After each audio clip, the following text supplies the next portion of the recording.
a hashtag simply cyber, COMMUNITY. Here to break the cycle, this is vital more than you and I. Yeah, it's exciting, it don't matter what your title is. You can grab a friend or two or three or four and vitamin. It's a simply cyber, bring a good vibe. It's that live with Jerry every morning, having good time. And you know we love to see for you, just gotta go and get it. Yeah, you know we all believe in you, it's time to grow together. It's that simply cyber, bring a good vibe. It's that live with Jerry every morning, having good time. And you know we love to see for you, just gotta go and get it. Yeah, you know we all believe in you, it's time to grow together. Dr. Auger is an OG, got that potion, the elixir, got devotion to all those who keep us showing up to witness. Fit the tricks and quips and all the tips to raise your cyber fitness. Switching up the routines, pass it off to James quicker. Keep the people smiling, hit that follow, that's a good decision. Every week, today, tomorrow, I encourage y'all to listen. We gon' teach y'all way more than how to protect yourselves from phishing. More like being confident so you can recognize a vision. On a mission, it's official, we gon' get through all these issues. Time for jaw jacking, baby, this is more than a tradition, yeah.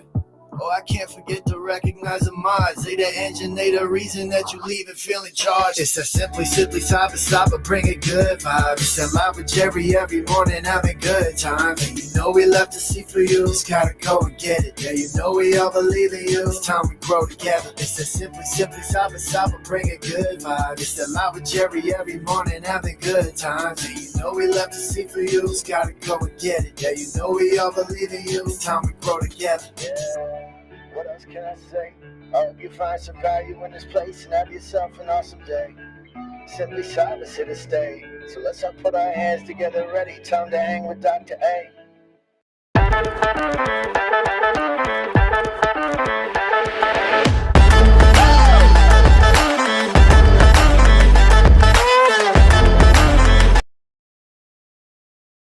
All right, good Tuesday morning, everybody. Today is Tuesday, March 11th. Happy 3/11 day. If you're into the band from Omaha, a little grassroots, a little music, a little offbeat bare butt before they turned into whatever they are now. Shout out to all of you. This is episode 831 of your Simply Cyber Daily Cyber Threat Brief podcast. I am your host, Dr. Gerald Auger, and over the next hour, me, you, Jesse Johnson, a.k.a. the Cosmic Cowboy, Glum Hippo, Dennis Keefe, Code Brew in the Upstate, Centennial Gray, David Crawford, the entire pre-show jaw-jacking crew, Bonnie Charles, Trexler, y'all, we are going to be shredding the top cybersecurity news stories of the day. I'll be giving my expert opinion and analysis on each of those stories on what it means to you as a practitioner. So how can you use this information to drive cyber risk reduction? Also, just kind of like chewing the fat and spitting at it with like-minded professionals in the industry. Good morning, Kimberly Can Fix It. Justin Golden, Mod Check. Good to see everybody here today. Also, guys, if you are here and you're a solo operator, Augusta Delgado, Kyle, I believe, a couple others, let us know, hashtag Team Solo in the chat. Basically, if you're a one-person shop, know that the Simply Cyber community can be a virtual workforce, a virtual coworker, you know, throwing ideas out, making sure that you're not the a-hole. Hold on. I got a hair on my tongue.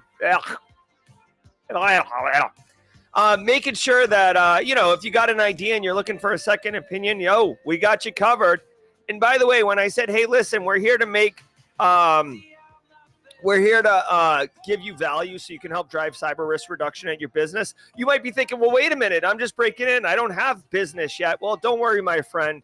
We're here to help you launch and level up a cybersecurity career as well. We make the circle as wide as possible to make sure that those looking to break into the industry, whether you're pivoting from an existing role, 15 years as a marketing professional, maybe you're a religious leader, maybe you're a stay-at-home parent looking to join the workforce, we got you covered. You're going to be asked in any single job interview, how do you stay current? Right here, the Daily Cyber Threat Brief is phenomenal. And on top of that, look right above me here, Marlon Johnson, Carrie, Emilio Garcia, Dennis Keefe, Glum Hippo, guys. Rhonda Rummerfield down in the low country. We are a community, and we're very, very supportive and inclusive. So say hello, whether you're a first-timer or a long-timer. We're here to help you. Now, we're going to cover about 8 stories this morning. And I got to tell you, I didn't research or prep any of these stories. I don't even know. I know one of them because of the little ticker going across the bottom has something to do with Trump coin. I don't know. I'm sure Justin Gold went from 6 to midnight when he heard that there was a crypto story.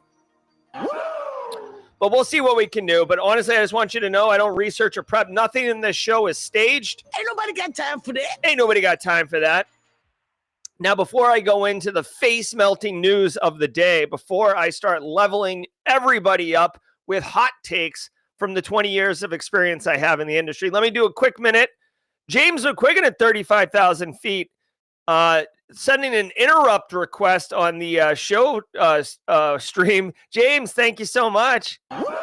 Thank you so much, James McQuiggan. If you're one of the 10 people who are picking up the gifted subs, like Mr. Diesel Doug, give a shout out to James McQuiggan. Elijah Smith getting squad memberships. Thank you, James McQuiggan. It's always nice to see James McQuiggan at 35,000 feet in chat. Guys, I do want to say really quickly, shout out to the stream sponsors, those who enable me to bring this show for you in its current capacity. Very, very excited. Love these crew that I work with, like Flare, Threat Locker, Antisyphon, Barricade. Let's do the ad reads really quick, pay the bills. When I come back, I'm going to explain how this show right here, this podcast of the year award-winning show, is not just fun, but also can help you solve those CPE woes. Let's do the 30 seconds and a couple minutes. And when I come back, I'm going to melt your face. I'll be in chat, everybody. If you need me, let's do it. What's up, Simply Cyber? You know what keeps CISOs up at night? The unknown. Those exposed assets and leaked creds floating around the dark web that you don't even know about? Well, that's where Flare steps in. Think of Flare as your organization's amazing threat hunting capability, continuously scanning both clear and dark web for exposed enterprise assets, leaked secrets, and even compromised credentials being sold in private channels. Their cutting-edge platform, powered by transparent, generative AI, prioritizes real threats so your team can take immediate action. Stop playing catch-up with threat actors. Get ahead with Flare's threat exposure management capability. Don't take my word for it. Visit try.flare.io/simplycyber and try it for yourself.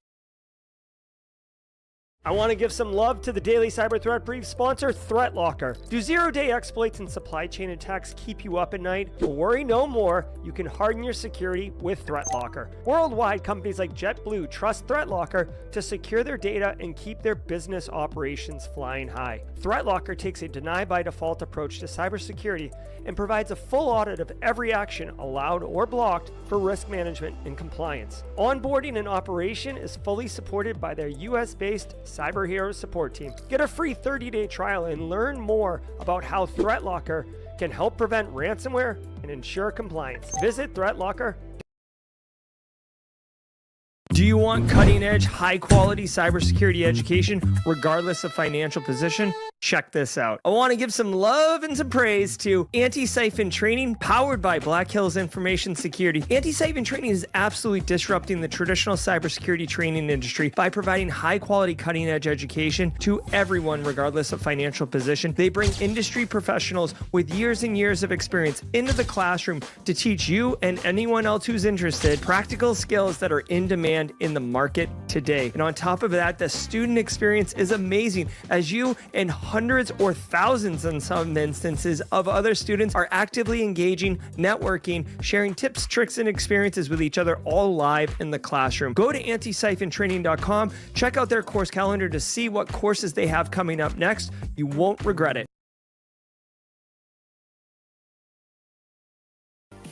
All right, I do want to say thank you to the stream sponsors. Thank you to all of you for engaging in chat. Bodhi Gaia got doxxed yesterday. Oosh, that stinks. Daylight savings time is kicking everyone's butt this morning. I hope you can feel it. For those who need a little bit of extra coffee for the daylight savings time, you're in my tribe because I'm right there with you. Guys, I do want to say shout out to Barricade Cyber Solutions. If you didn't know Barricade Cyber Solutions, know this. They're dedicated to helping businesses from cyber attacks and recover from the damage done. Cyber attacks could cause massive issues for businesses and send dedicated, hardworking business owners into turmoil. But Barricade Cyber Solutions, they know how to mitigate the damage done by cyber incidents. They have their they have their proven recovery process and deep experience in incident response, and more importantly, incident recovery. Check them out at barricadecyber.com. Links in the description below. If you go to Barricade Cyber, you can see the website on stream right now. You can literally call Eric Taylor or get on his calendar today.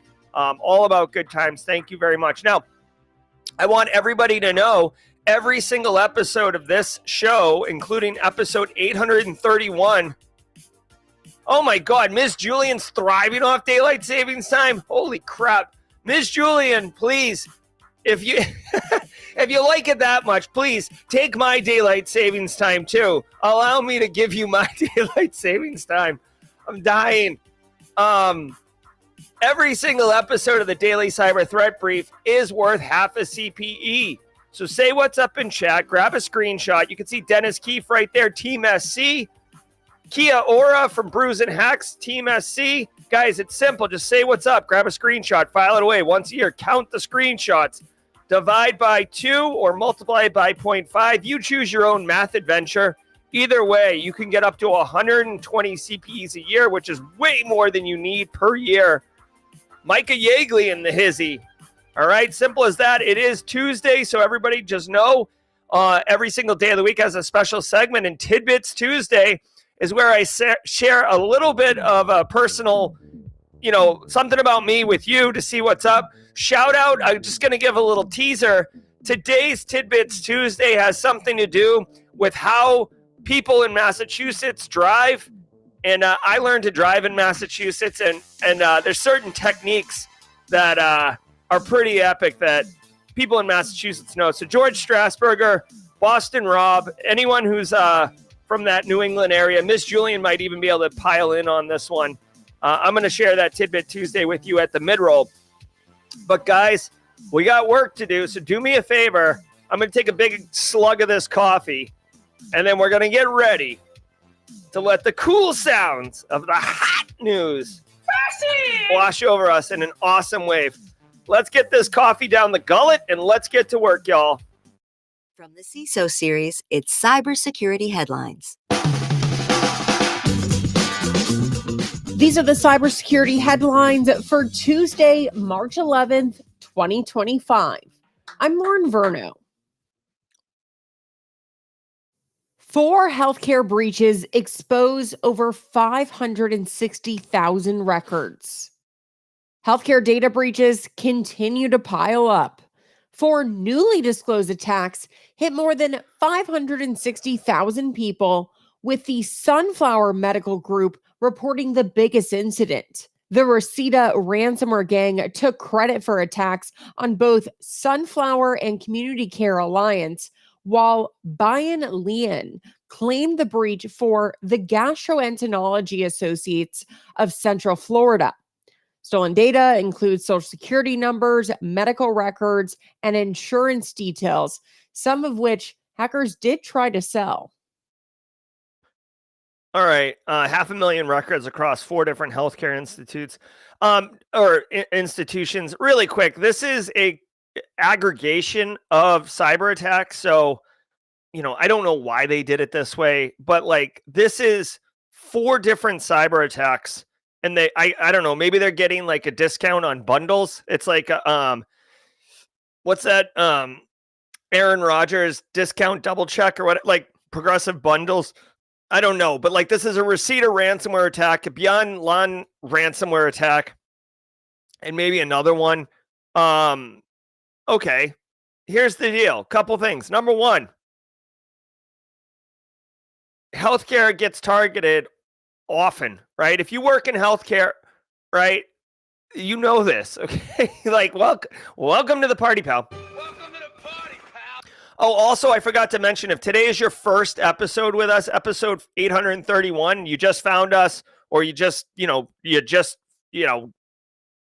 got into the live chat or something like that, let us know with a hashtag first timer. We have a special sound effect and a special emote. Now, CyberCycle says probably using the same tenet. I don't think so. Honestly, I think that this just happens to be 4 different data breaches that were in healthcare.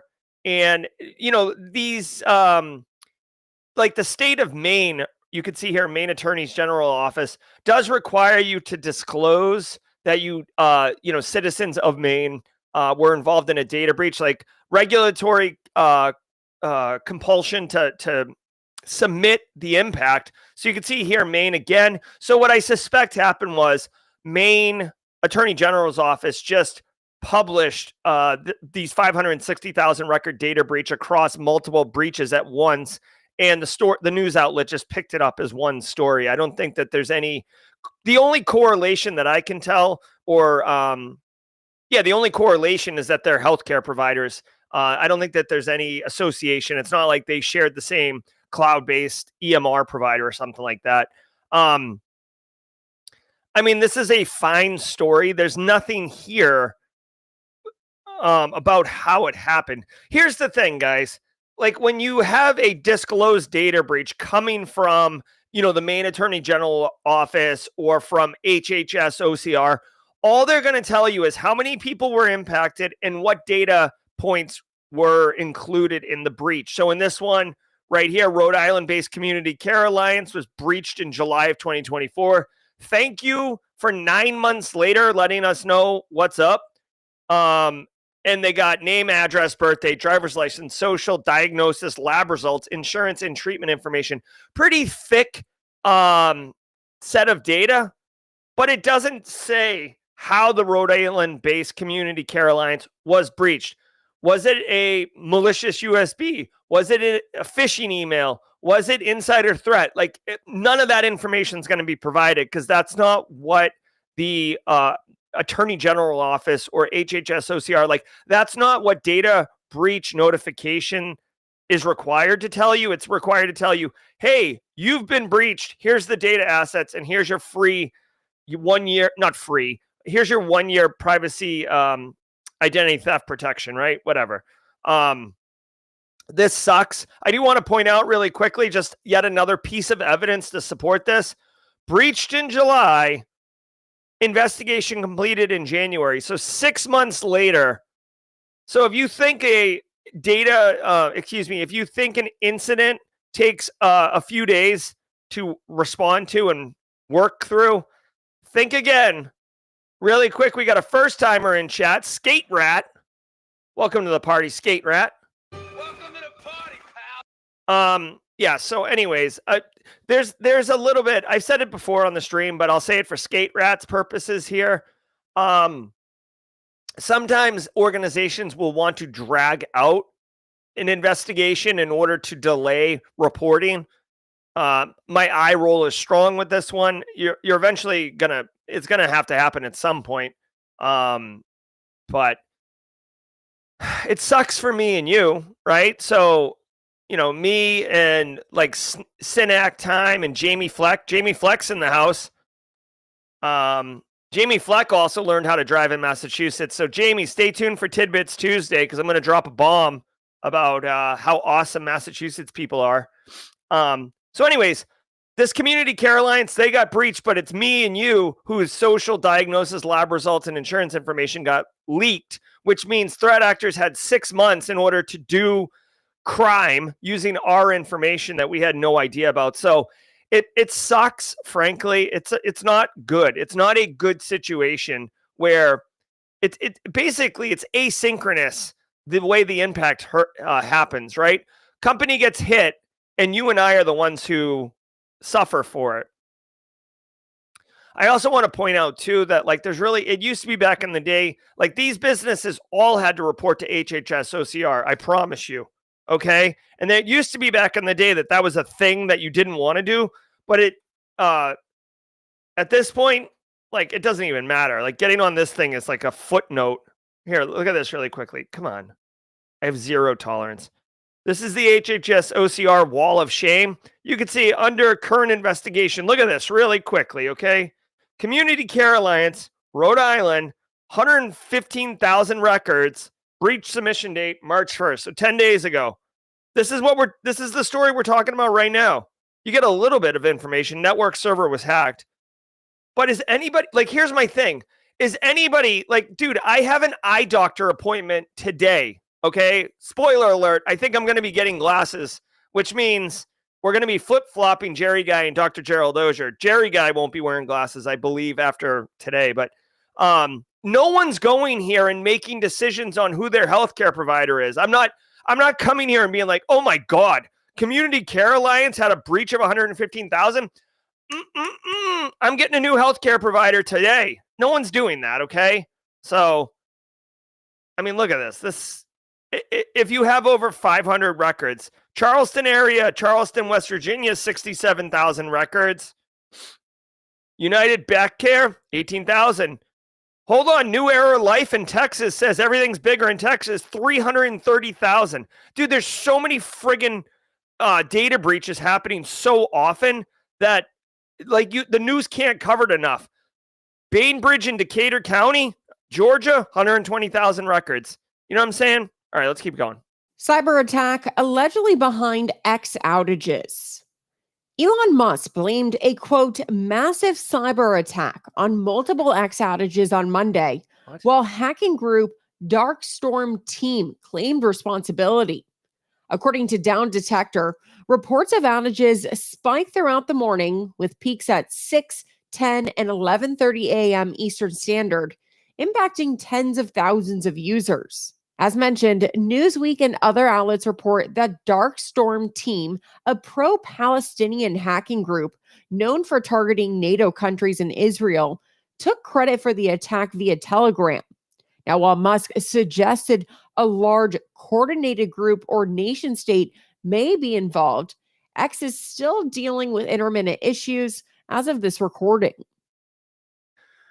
All right, couple things really quickly.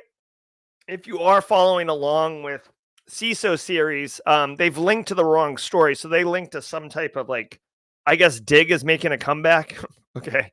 So FYI. Second of all, I just want to say really quickly, Jonathan E.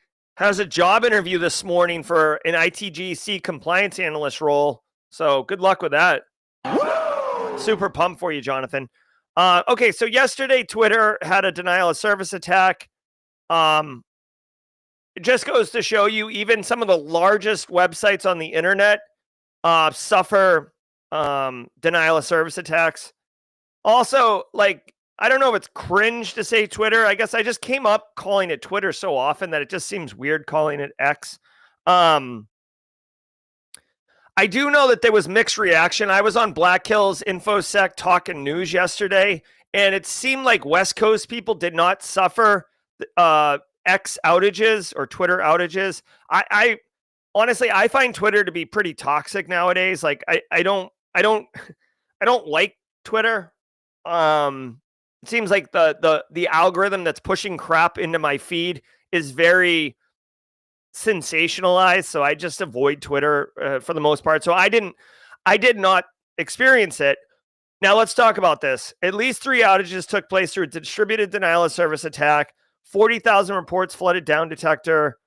Darkstorm Team took responsibility, but highly likely links to Russia and strong partnerships with other groups. Now, according to this, Elon pointed his finger at Ukraine. So there's a lot of this going on, right? Like, oh, who did it? Like, oh, this person did it, right?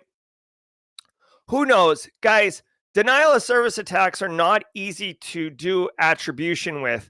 A distributed denial of service attack, if you didn't know, it can be done in a bunch of different ways. But they mentioned bots. So let me see if I can get you a graphic. Oops. There we go. There we go. So this is basic. I mean, this is as basic as it gets. Okay, here's a basic look. You have a bot coordinator, which is basically some type of C2 instance, and then a bunch of compromised assets. The compromised assets could be IoT devices. It could be end users. It could be whatever. And when you tell them to go, they just start pushing mad amounts of data at the victim. In this case, the victim is a laptop in the picture, but imagine it's Twitter's internet-facing application servers. Basic as that. If you are interested in another distributed denial of service attack architecture, let me just show you another kind of example, because it doesn't always have to be bots. This is a memcache attack. If there's misconfigured like CDN servers, content delivery network servers, memcache servers, you can engage them and then have them, by spoofing the return address, you can have them basically overwhelm a server. This memcache attacks fall under the amplification attack technique. So if you're interested in learning, like this is more of a more you know, I guess.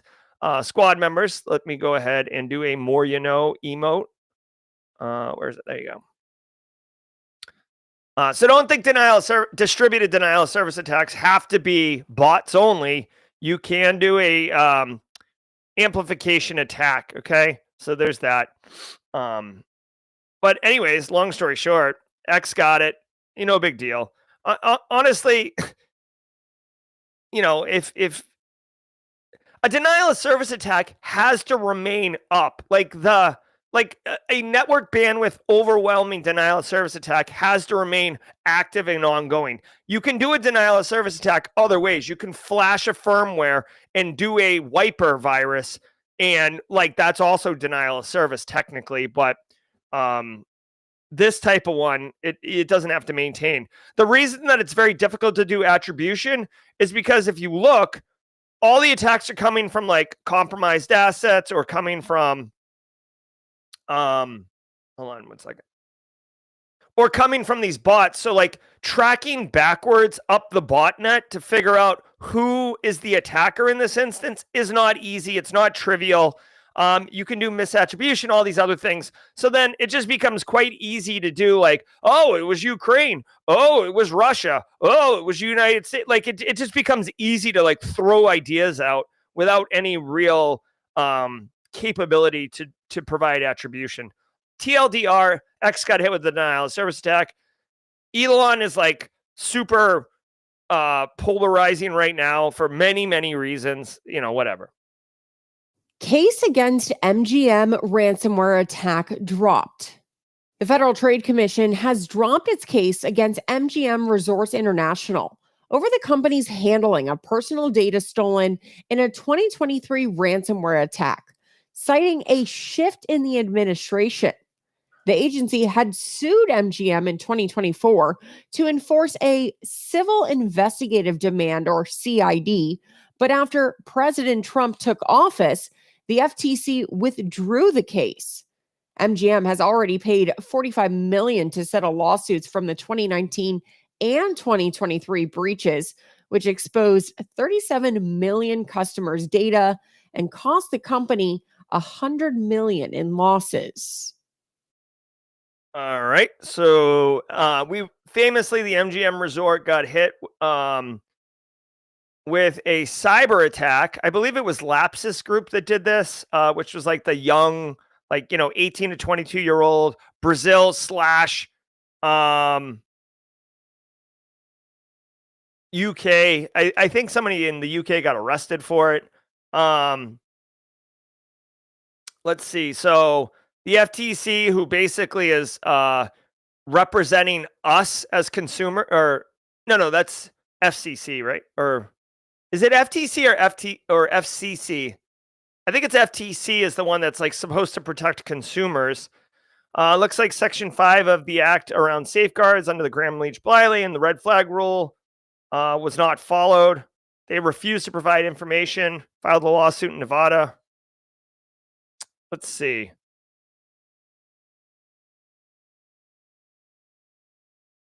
This is kind of crazy. I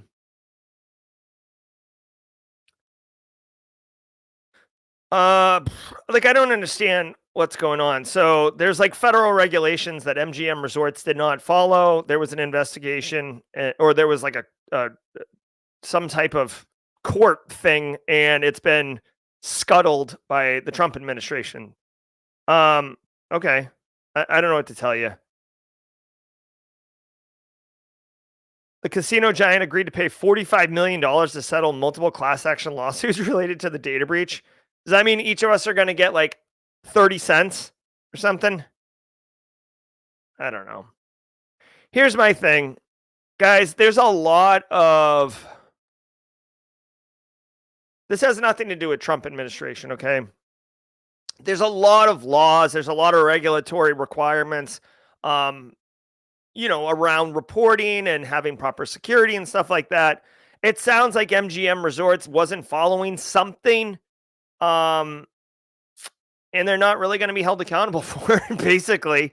Again, I don't know the merits of the FTC case, so I don't know if it was like, a witch hunt or if it was truly a sound case and having it thrown out as a injustice. I don't know. At the end of the day, I didn't even know this case was going on. The fact that it's been scuttled. Okay.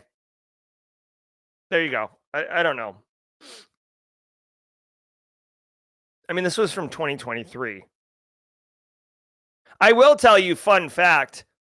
I heard it. I have it on good authority that, DEF CON is for years was held at the Rio. And then maybe 10 years ago, switched over to Caesars and, MGM Properties. And basically after this attack in 23, Caesars was like, you know what? We're good. We're good here. Even though it wasn't like a DEF CON event, they're like, we're good. And then so DEF CON moved to a convention center, which honestly, I was there last year. I like it better at the convention center because DEF CON used to be like all over the place. If you wanted to go to like Blue Team Village, you'd have to walk like 20 minutes. It sucked. So, yeah, whatever. An interesting little side effect of this particular ransomware attack. FTC pays out $25.5 million to victims. Starting later this week, the FTC will begin distributing over $25.5 million in refunds to consumers who fell victims to scams run by Restoro and Reimage. The companies were fined $26 million in 2024 for using deceptive ads and pop-ups that falsely claimed users' computers had security or performance issues, pressuring them into unnecessary repairs. Now, FTC investigators found that the software always reported problems, even on clean devices, and telemarketers upsold repair plans costing up to $499. For those who think they might have been a victim, make sure to check your email between now and March 13th with instructions on how to redeem the payment within 30 days through PayPal. Now, I think it goes without needing to be said. Go ahead and make sure that email is not a scam. Yeah, no kidding. So Lauren Verno hits the nail on the head here. A couple things. One,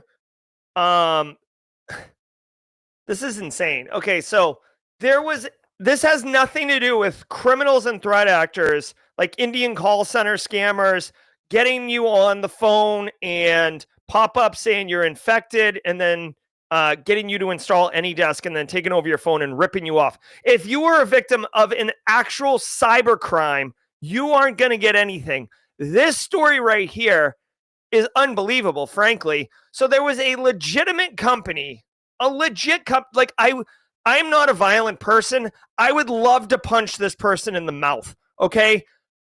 There were legit companies that this is their business model. Okay. What are these companies called? Restoro Cyprus Limited and Reimage Cyprus Limited. Literally, their business was to scare and lie individuals into thinking their machine was compromised and then selling them basically tech support services to fix their machine. The whole thing is a scam. So, literally, they're doing the same scam as the other threat actors, except they're doing it in a more white collar way. Like, oh, look, we fixed your computer. Like they're not basically getting into their bank accounts and tricking them into going to buy Best Buy gift cards. They're just telling them their computer's infected, which is a lie, then fixing their computer, which they're not doing, and then charging them a service fee for that service. It's basically Geek Squad, except there's no problem with the computer. The whole idea that your computer's infected is a farce. Dude, F you, okay? Like, what? Here's my thing. Why don't you just stand up a legit business instead of trying to rip off my Aunt Dorothea?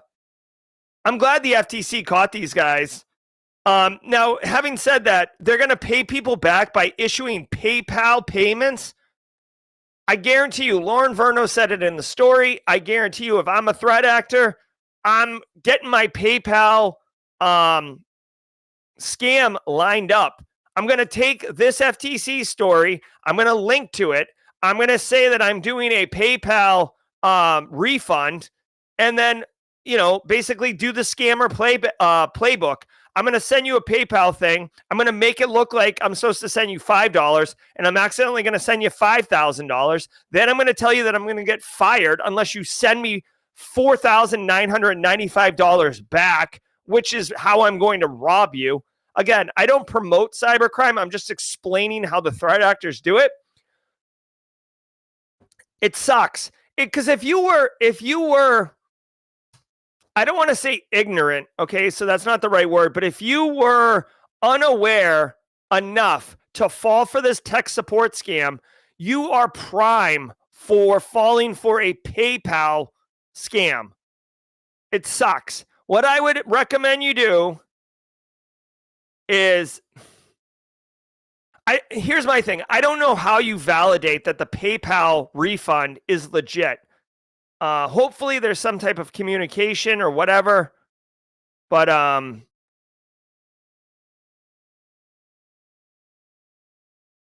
don't know, man.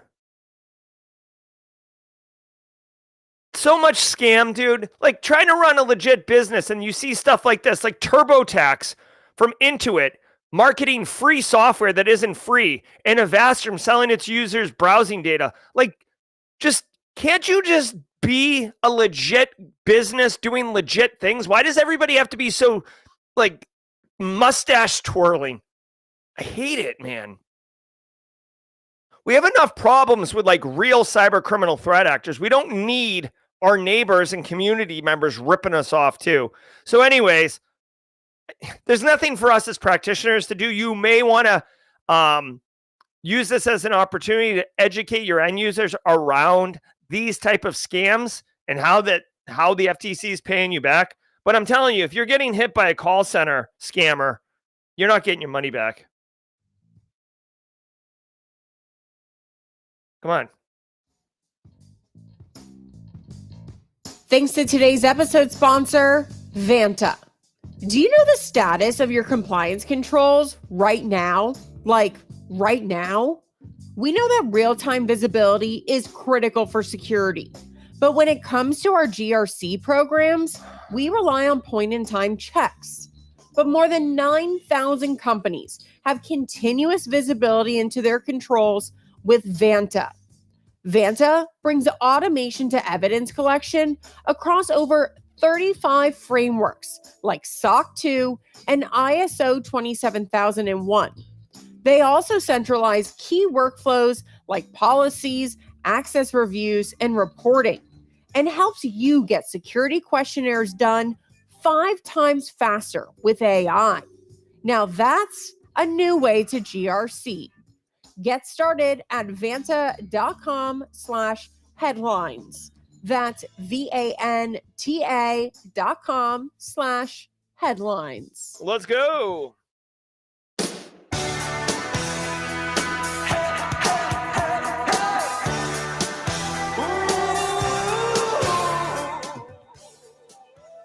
All right, y'all. Dude, we're having a banger of a day, episode 831, March 11th, 311 day. Guys, I want to say shout out and thank you to the stream sponsors, Barricade Cyber, Antisyphon, Flare, Threat Locker. Remember, the links are in the description below. I definitely ask that you check them out, not because they are sponsors, but because, like, literally, they're good products, good businesses. I really, personally, really like Flare. Barricade Cyber, it's like if you have an incident, right? But Flare's cool. Good threat intelligence. Antisyphon, I've taken their trainings. Threat Locker, I know a lot of businesses that are using Threat Locker with good results. And I want to say thank you. Thank you. We got Gustavo, Glorina, Space Tacos, my man Dennis Keefe, Evolver, who has 311 in their name. Yes, sir. I love it, guys. Thank you all so very much for being here. It is an absolute delight to share my mornings every weekday morning with you. Every single day of the week has a special segment, and Tuesday is Tidbits Tuesday, where I share a little bit about me with you to see if we resonate. I'm going to share two things with you, only because it's 311 day. I am a huge 311 fan, but I will tell you, I got off the 311 train after their Sound System album. I think they took a huge L. Like, I think after the Sound System album, it's a different band. Nick Hexum, went, I don't know where he went. He went off the rails. So I'm off on 311, okay? But music, grassroots,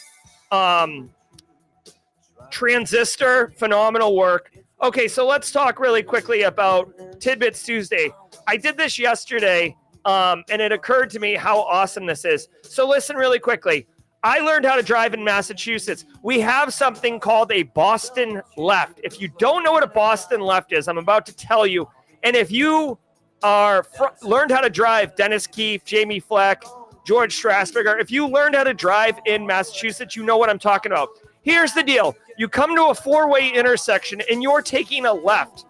Okay, if you're the first car in line, only if you're the first car in line and you're going to take a left, when the light turns green, you have basically permission. It's kind of a D move, but it's so Massachusetts. You can floor it and take that left turn. Now, you're going to cut off the car that's coming directly across from you, but because of the timing and because you can hit that angle, it's almost like acceptable that the first car gets to take that left. The car across from you is going to drive straight, but it's like an unsung, it's like an unspoken rule. It's called the Boston left. So let me know. Hey, is it Michigan got a left like that too? So remember, four-way intersection, you're the first car and you're taking a left. Soon as the light turns green, you floor it and bang that left. You don't take a left turn like that. You take almost like a diagonal turn into it. It's a Boston left. And that's what's up. All right. Hey, Alpha Sierra is going to get us going, our drum major, with the songs. Hey, if you are Boston, let me know it. Dennis Keith, Floyd, Jamie Fleck. Do you know the Boston left? I'm not making this up. All right, let's get our la la la's on.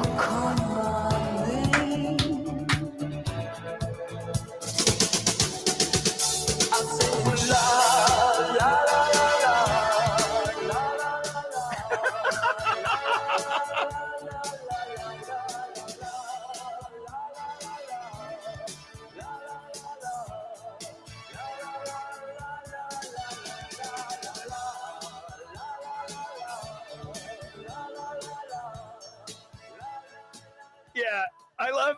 So Alana Boyajian calls it out for what it is, a total masshole move. Here's the deal. If you blink, if you don't floor it, then you've missed the turn. You are a jerk. If you even pause and then go for it, you're a jerk. Okay? But if you're just staring at that green light and hit it, hey, it's all right. Okay. Let's keep going. Oh, I love it. What a polarizing thing this morning. Boston lefts, Jamie. Switzerland mandates 24-hour cyber attack reporting. Starting next month, Switzerland's National Cybersecurity Center will require critical infrastructure organizations to report cyber attacks within 24 hours of discovery.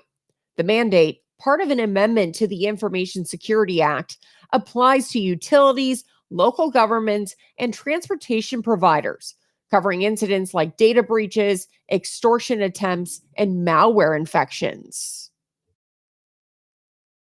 All right, sorry. The masshole Boston left conversations were all getting me distracted. Also, really quick as a bonus, if you Google the Saturday Night Live Casey Affleck Dunkin' Donuts commercial, that is 100% accurate.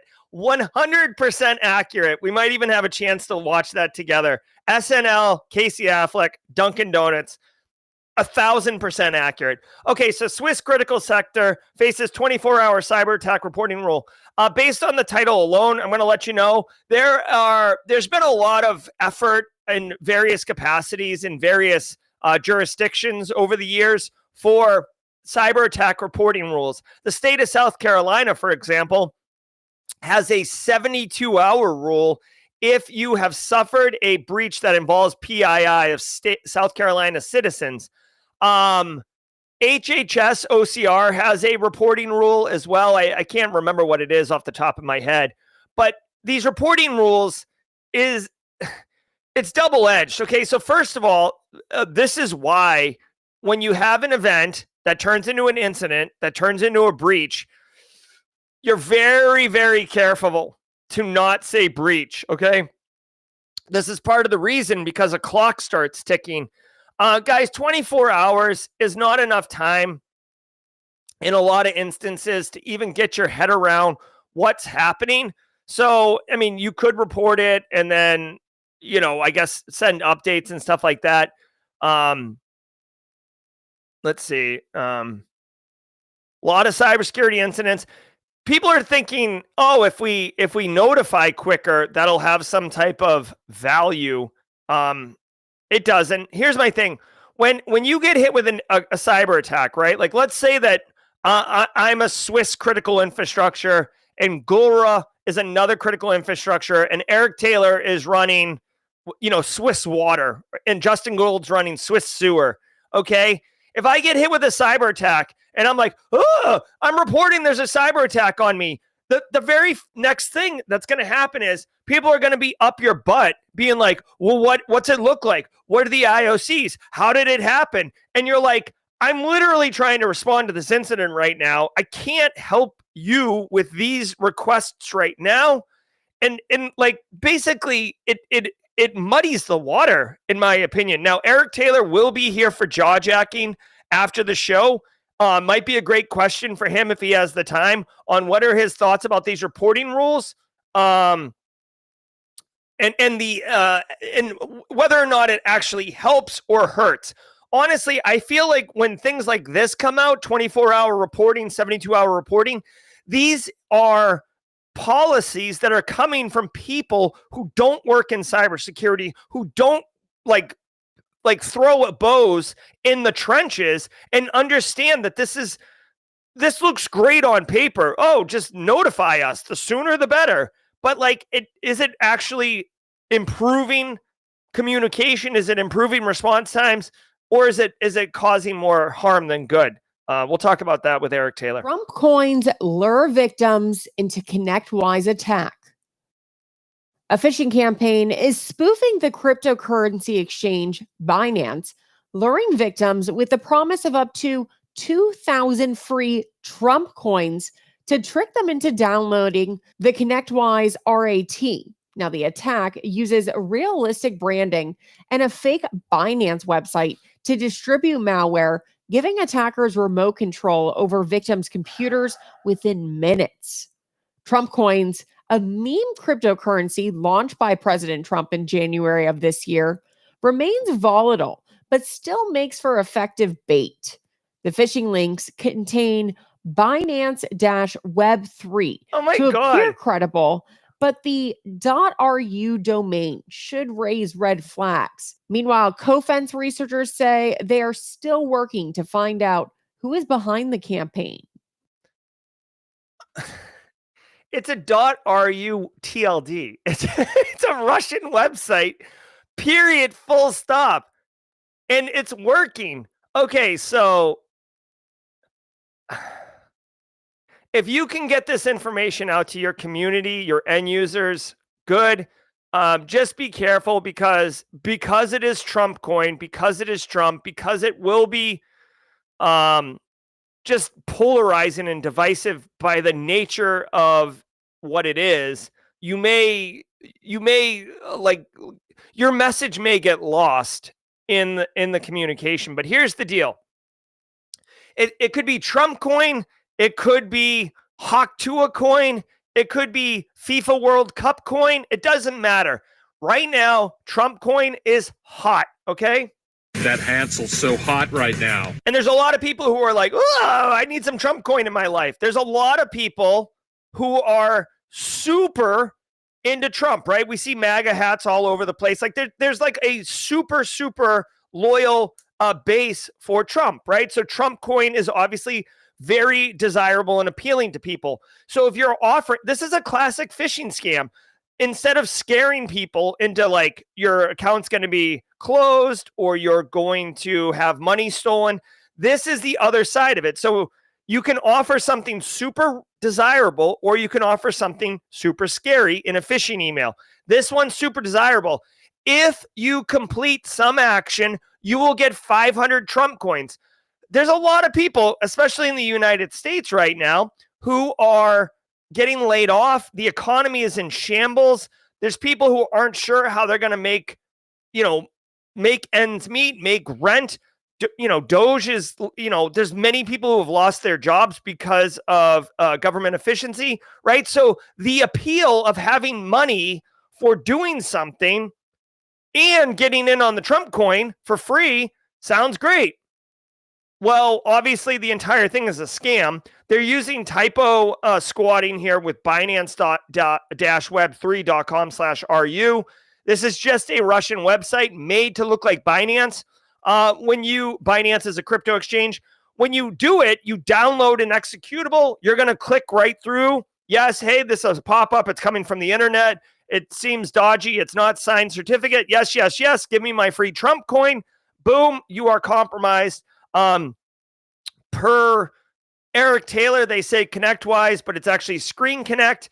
This is just a straight up remote access solution, essentially a remote access tool like a Trojan. They're on your box. This is not even super, sophisticated. They're literally installing an over-the-counter remote management tool like that you would use in a real business. And that's it. I don't know what their end goal is. Like, here's the thing. If I trick Luke Canfield into installing a remote management access solution and he installs it because he's wanting his free Trump coins, that's fine. I've got access to his box now. But like, what's the end goal, right? Like, what's the point? I'm just going to look here.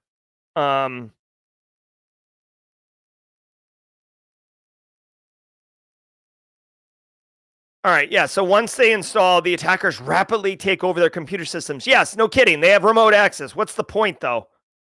See, this is annoying. Okay, so when we talk about the cyber kill, check this out. Okay. When we talk about the cyber kill chain, right? Here, this one's fine. Is this gonna... Oh... Look here's the cyber kill chain, right? And I know there's a bunch of different ways of doing this, but you start on the top, you recon, you choose your right weapon, which is going to be a phishing email with a Trump coin lure on it. You deliver it, i.e. you send the email, exploitation, the person clicks on it.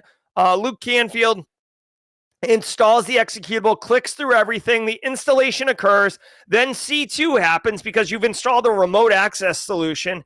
Then what? The action on objective is the entire point. That is the reason that you do the attack. And there's no indication of what's going on here. So you just basically get taken over and that's the end of it and off you go. So whatever. Obviously, once they have this in there, I guess they could steal, there's a good chance if you're doing this, you might have other cryptocurrency or crypto wallets that could get stolen. So there you go. Whatever. I don't know what the end goal is. I guess the thing is, educate your end users. This Trump coin thing is a scam. Not Trump coin. I'm not making an opinion. I think all meme coins are scams. But like this particular lure. Also, if you have access to firewalls and email security gateways, you definitely want to block this URL, period.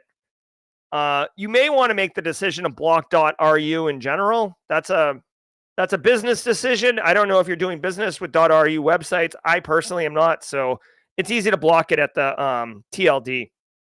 FTC reports record fraud loss. The U.S. Federal Trade Commission reported a record $12.5 billion in fraud losses in 2024. That's a 25% increase from the previous year.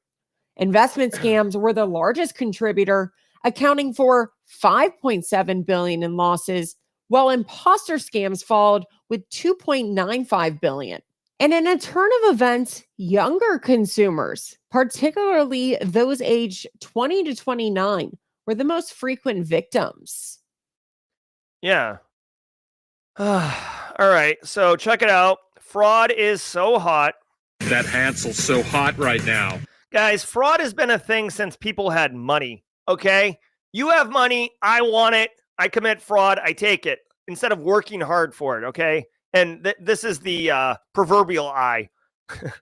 All right. So let's look at this. $12 billion in reported fraud, which it's the actual number's higher because some people who get taken advantage of don't report it. 1 in 3 people lost money in 2024. Job scams, check. Some of us in the community actually fell for a job scam. Investment scams, yeah. Welcome to crypto, NFTs, meme coins. Dude, rug pulls all day.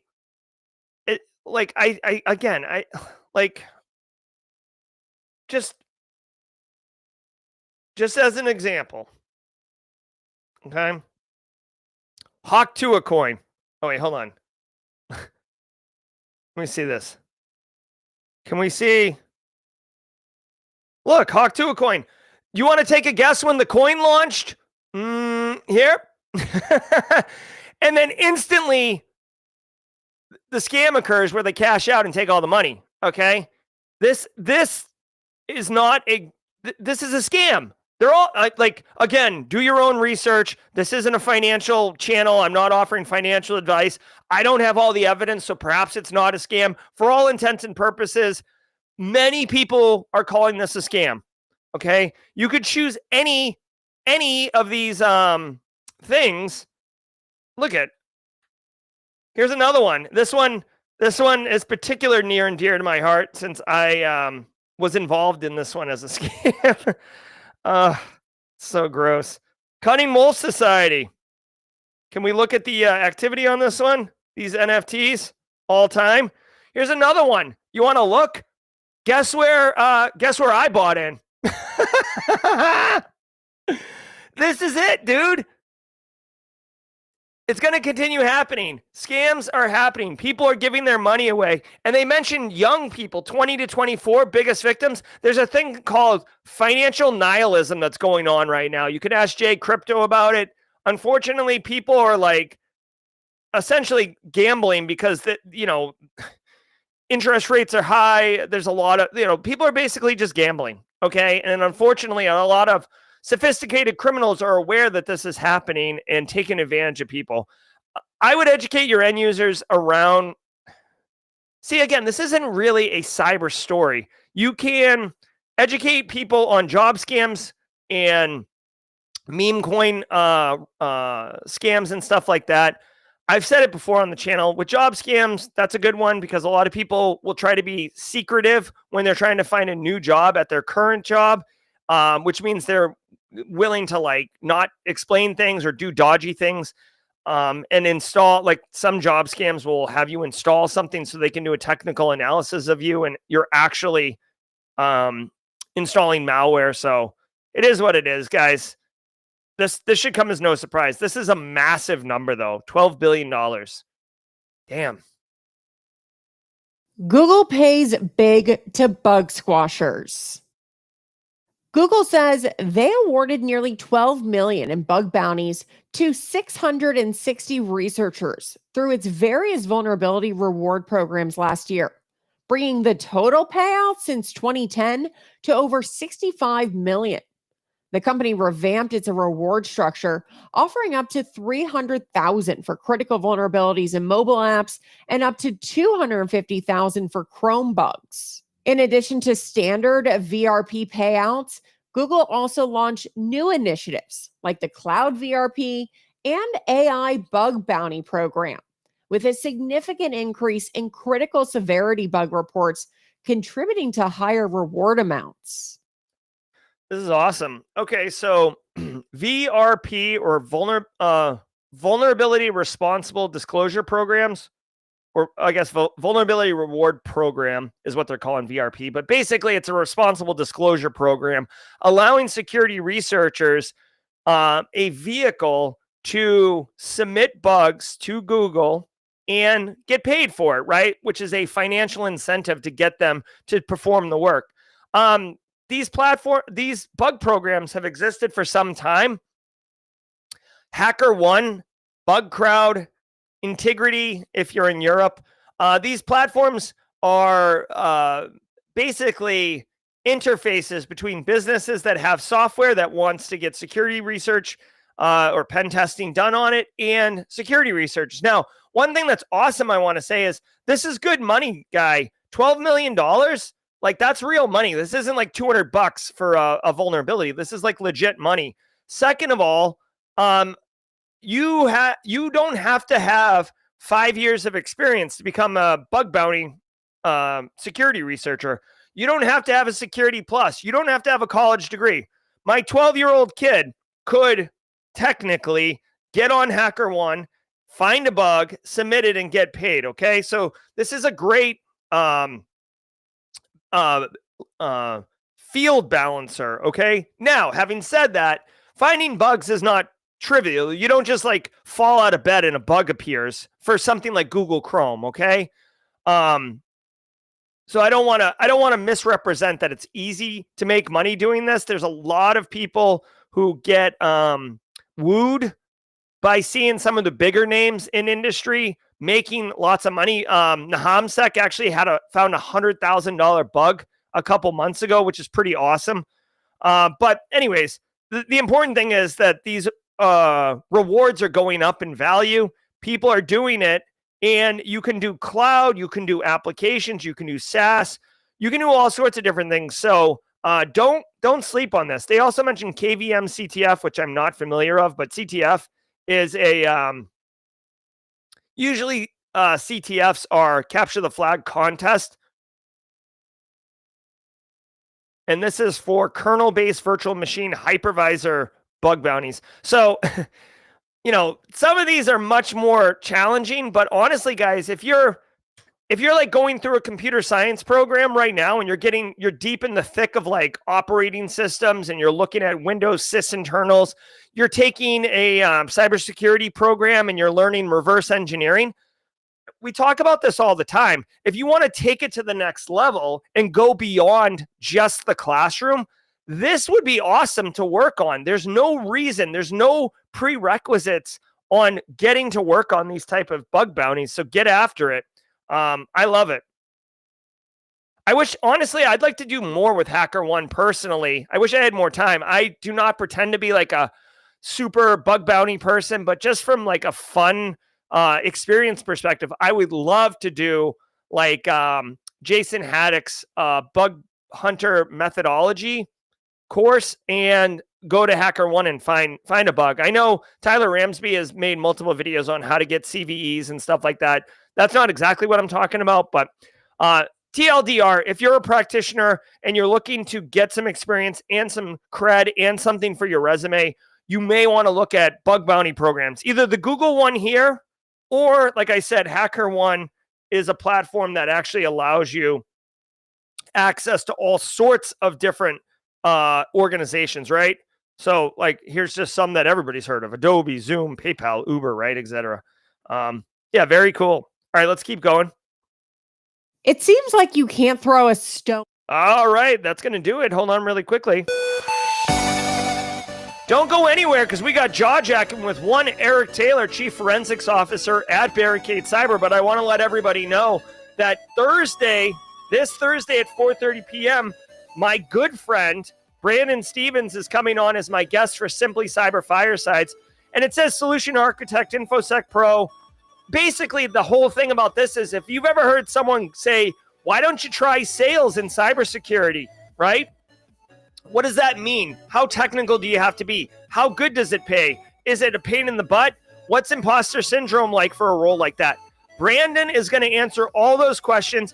This guy was a deep blue teamer, incident responder guy, and he just switched roles and went over to doing solutions architect. And that was like a couple years ago. He's a wonderful person, also a former pro golfer. So if you're thinking, oh, I can't pivot into cybersecurity, he's pro golfer to cyber. I was actually in the interview where we hired him into his first cybersecurity job. And I'll tell you on stream on Thursday what it was about him that made him stand out over candidates who had previous cybersecurity experience, why we went with him. All that and more this Thursday at 4:30 p.m. Eastern time. Don't sleep on it. I'm Jerry from Simply Cyber. Guys, thanks so much for being here today. Thanks for letting me tell you about a Boston left. Alana Boyajian dropping bombs. Guys, if you got a job interview today or this week, that show starts at 4:30 p.m. Eastern time on Thursday, Triple D. Guys, I'm Jerry from Simply Cyber. I leave you in the very capable hands of one Eric Taylor. Until tomorrow at 8 a.m. Eastern time, I'll see ya. Yeah. Ever wonder what it takes to break into cybersecurity? Join us every weekday for Jawjacking, where industry experts answer your burning questions about the cybersecurity field. Live, unfiltered, and totally free. Let's level up together. It's time for some Jawjacking.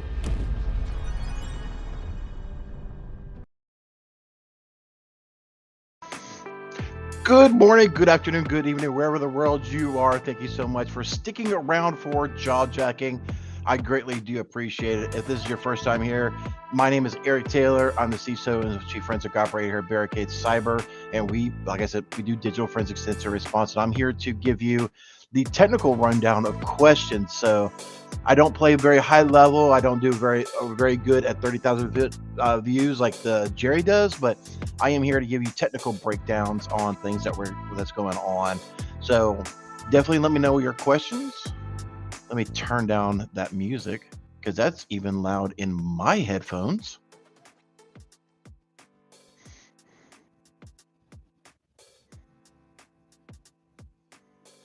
Yeah. Dark Dolphin need face light ET. Eric in the house. What's going on? Is everybody doing good? I know things have been kind of crazy with weather, and I mean we're in March, and I seen this some more yesterday that we had another blizzard coming through. There's supposed to be another storm coming across the north.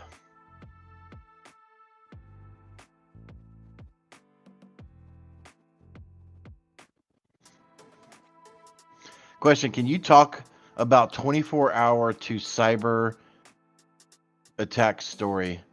I don't understand that question, but I could talk for days about stories. This is why most of the time I'm not allowed to speak at conferences. What's up? So there was a story today about oh yeah.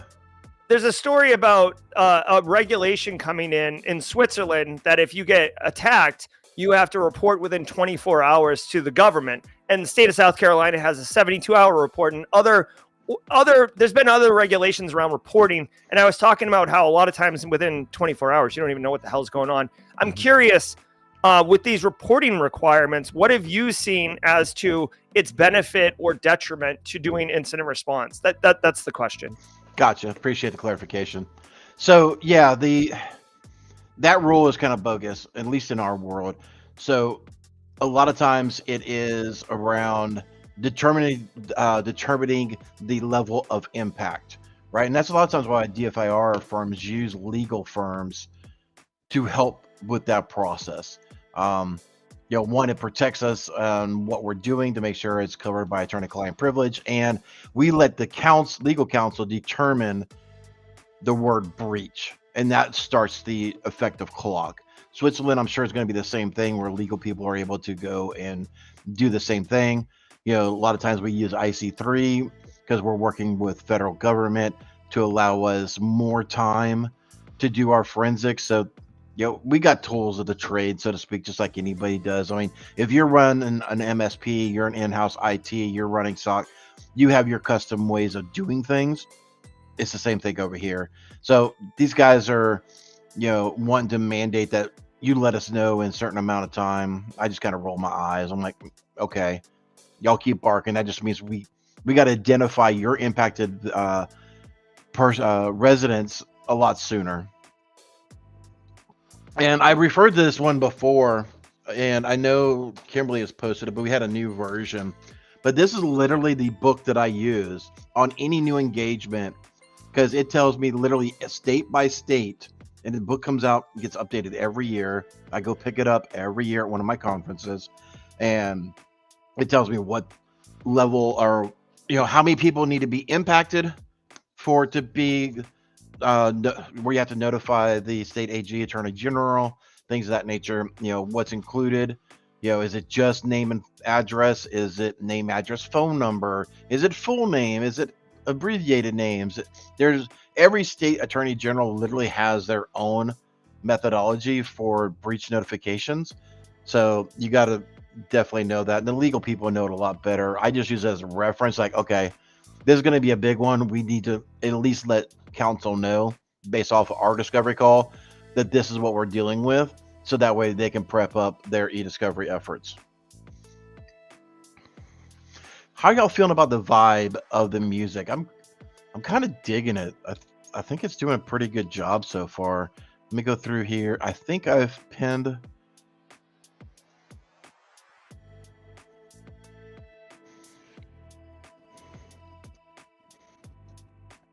Okay. We got 3 questions pinned so far. We'll kind of go us in backwards. Taiwan Gong, how do I give to the Children's Hospital? Oh, so go onto my LinkedIn here. Let me pull it up and I'll drop it in the chat. Literally, you can go to Amazon. You can go to Facebook, or not Facebook, sorry. Amazon, Walmart, or the Lego store. Order whatever you want to and just ship it to our PO box. And we're literally picking things up. So let me pull up my story off of LinkedIn so that way I can quickly reference it here. Thank you so much, Jerry, for pinning that comment.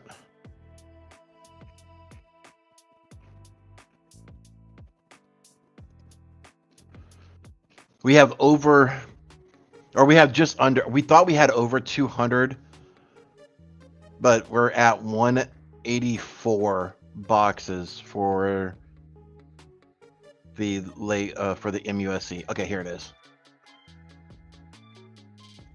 Copy link to post. So this is going to come into stream as I am Jerry, just because I don't have my. Go back all comments. Thank you. So there's that LinkedIn post. Again, I'm acting as Jerry at the moment in chat because I don't have my YouTube up right now. But go take a look at that. My PO box is there. Oh, thanks, Jerry. Jerry just pinned it. So it literally has the PO box there. You can just drop ship it there. And we've been getting a bunch of boxes and stuff like that. I pinned it up on LinkedIn the other day, where we're prepping and getting stuff together. Some of the questions have been, how many kids are there? We don't know. We get an idea closer to time, like how many kids are in the hospital, because you could be admitted today and discharged tomorrow.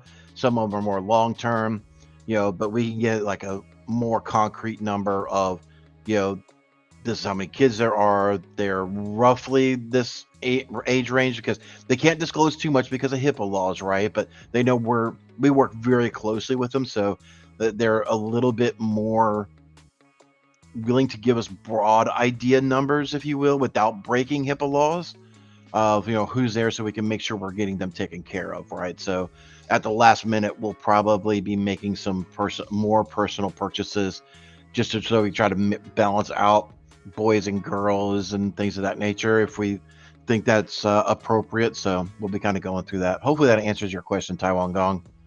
I do appreciate you asking. Roswell UK, are we doomed? I mean, as a species, AI is taking us all over. We talked about it, where the robots are coming out in full force. Not in just manufacturing, but in the Tesla bot is supposed to come out next year or the year after as your home assistant. So it's supposed to help you do your dishes and do your vacuuming and whatever. I don't. Let me know in chat. Would you buy? I mean, we all got kind of accustomed to the robot vacuum cleaner / mopper, depending on which one you do. But would you actually get a Tesla robot or any other robot?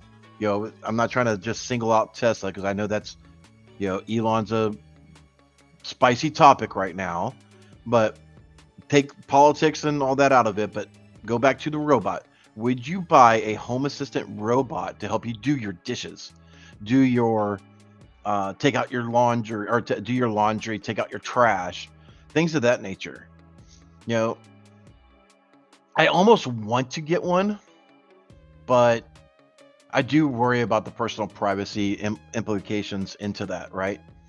So, like, I even got my address now, or when you go to like Zillow and some of those online, like if you go into the street view and you go past our house, it's completely blurred. Privacy. But that just kind of makes you a bit. I'm got mixed feelings about that one because I think that puts you as a bigger target. Like if someone's fishing out your neighborhood and trying to dig up stuff on you, because a lot of people use Redfin, Zillow, all this other stuff to see what pictures were previously posted so they could map out your house. Like, okay, based off of these house photos, I know how to enter the front house. I know where to go right to the master, you know, or, you know, worst case, you know, we know where the kids' bedrooms are type of thing, you know, where my mind typically goes. So what is the best way for a SOC analyst to pick up the necessary skills, knowledge to pivot themselves to a DFIR role? To be honest with you, time. You know, you're in a SOC analyst, then you'll become a SOC engineer. So you'll not only work detections, you'll work on engineering the remediations and detection rules and things of that nature. So you'll move up from analyst to engineer, and from engineer, it's not going to be hard to get the DFIR. You just need the knowledge. You just need the time to get there. So just keep grinding, my friend. Keep grinding. You'll get there. What are the best ways to identify job scams, especially for freelance opportunities? Ask a lot of questions.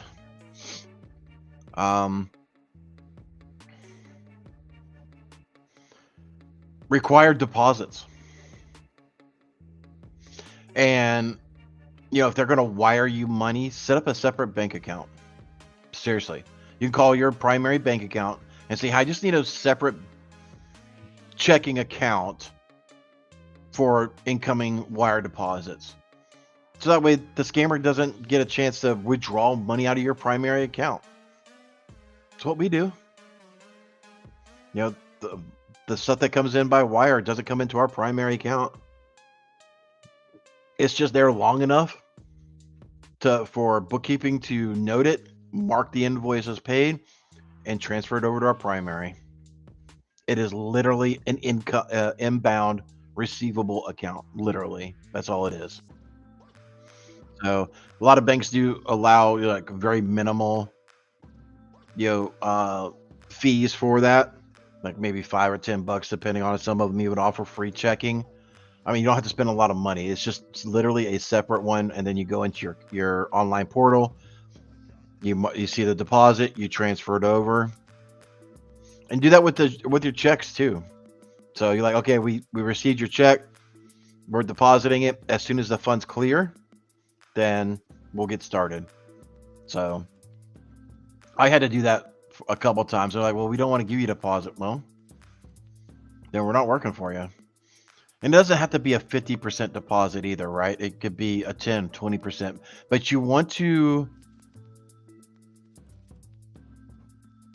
make sure that you're getting something out of it, that you're not completely all in and, you know, you've got nothing for it. That's when lawsuits and anger and everything else comes up, right? All right, let's see. Are there any other questions?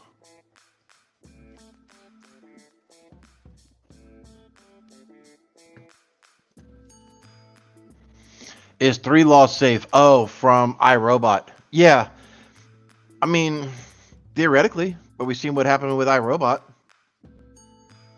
The deductive reasoning with it is going to be problematic, I think. Right? So, speaking of AI, drop it in the chat. What is your favorite AI platform? Is it ChatGPT? Is it Grok or whatever you're using? I'm just curious. What is everybody using? I've been messing with Grok on Twitter, and I have to say, it does a really good job over ChatGPT right now. And I know this is kind of like if you're an old, there was the processor wars, and I think there's still some graphic wars, if you will, but every version was Intel and AMD going back and forth, getting a little bit better than the next one and the next one.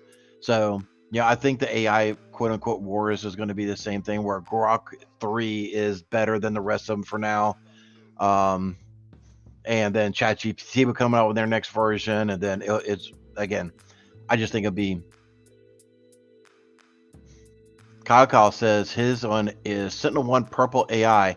I have not even heard of that one, Kyle. I'm sure you got to be on their SOC or on the SOC platform and everything for it. But that's cool that they have their own AI. I know CrowdStrike has got their one called Charlotte. I have not messed with it at all. I have not heard good things about it though. But a lot of them are, they're kind of trashy in the beginning to begin with, right? So you're most definitely welcome.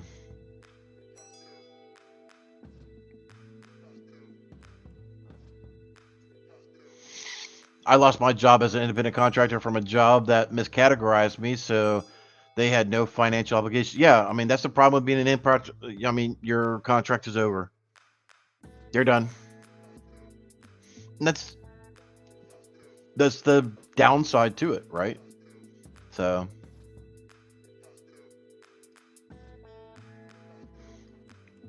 I forgot about Gemini. So I've been taking notes with culinary fundamentals with Gemini. That's pretty cool. Yeah, Grok 3 Triple D is on Twitter. So when you log into Twitter, there's a little button on the side that says Grok. When you open it up, I think it says Grok 3, which is version 3. Oh, here's another one. I use Perplexity most of the time. I did not even know about that one.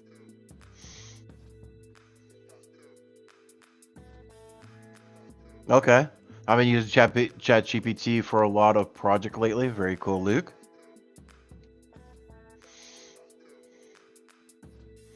Is the help desk a role that a cybersecurity major as working toward BS should apply to get experience? Yes. Yes. Absolutely, Jason. Because you're in your help desk, you're going to literally be hunting. Why is this effing printer not working? Why is Adobe PDF not working? And some of it is uninstall, reinstall, but some of it is you're going to have to dig into the Windows event logs and be like, what is this application doing? Why is it borked? And sometimes you're Googling the error codes. Like it'll generate an error code and you're like, what is this error code? What is that error code? Why can't, I see this network share over on Bob's computer, right? He's sharing out a folder that all of us are supposed to have instead of using a file server, but I digress. There's a bunch of stuff that you're going to see in that help desk role that's going to give you the fundamentals of how to look through logs and how to search through things. And that's exactly what we literally do in cybersecurity. Most of our time is looking through logs of some sort. So hopefully that helps you.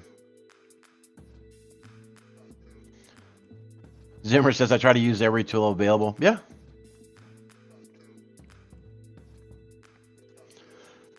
I like to use Claude for code lately. Grok needs work to make it do API still. You can kind of use the website, opening, blah, blah, blah. Yeah. I've heard about Claude. I haven't heard anything good or bad about it. But here's another one for everybody. Deep research is wild, claiming Nathan McKnight. So that if you haven't heard of deep research, which I have not either, maybe something worth taking a look at. Are you trying to trigger me with DeepSeek, James? Are you trying to trigger me?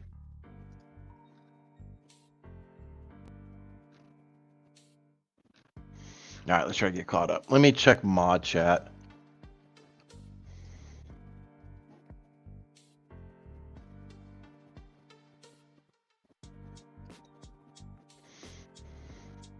Oh, there is JMod is advising there is still a CPU war.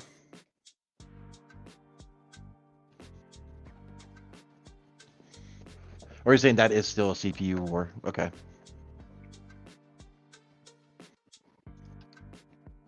Tech tip for you. If it's an HP printer, just install the freaking HP Universal Driver and move on. Stop install, unless you need to scan to your desktop and all this crap, you just need to print. Install the HP Universal Printer, move on.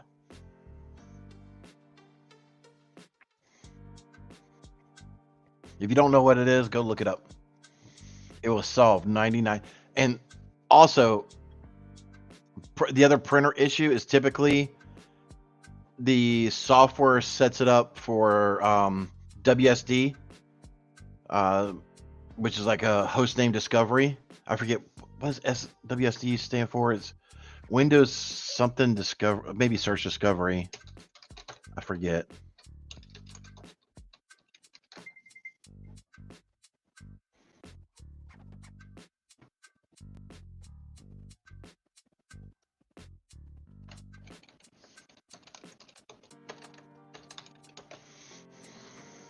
Uh-oh. Y'all may start hearing my phone go off here. Web Services for Devices, WSD. Web Services for Devices. And it pretty much looks at the... You're going to hear me multitask a little bit, but it pretty much is looking for the host name of that printer. So, you know, set it as an IP address. Don't do WSD, and go forth and be happy. Use the Windows. Oh, I still need to fix that darn trash. Bear with me 1 second, ladies and gentlemen. Multitasking over here on an alert.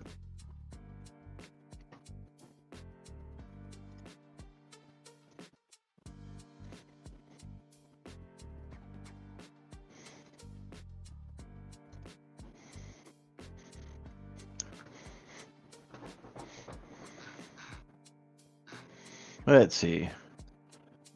Where's Cat GPT? You know, Kakao, I haven't seen Cat GPT in a while, to be completely honest with you. All right, lift containment. Let me...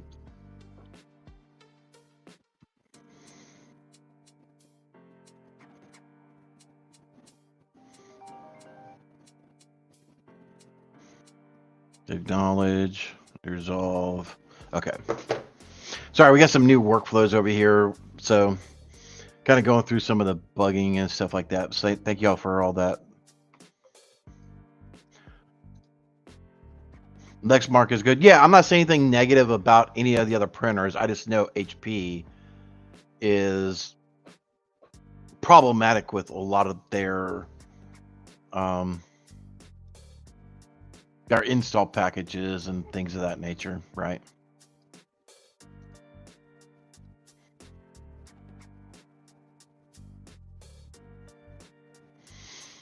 Yeah, sabotageware is exactly right. But seriously, you know, if you have HP, seriously, if you don't do this, look into it. Windows or the HP Universal Printer, make sure that after it goes through and sets it up, it is not on WSD. It's actually an IP address, and go into your DHCP server and reserve that IP to that MAC address. It solves 99.9% of the problems, unless your printer's just wireless, and then, you know, you need to yeet that into oncoming traffic anyway. Ever since I've done that, and when I ran an MSP, we did that for our clients. The only problem we really had after that was when clients would buy wireless printers and the stupid thing would go to sleep and it would just disconnect from the network, and you literally had to go over there and drop kick it to make it turn on. So like, oh yeah, I need to be on the network. So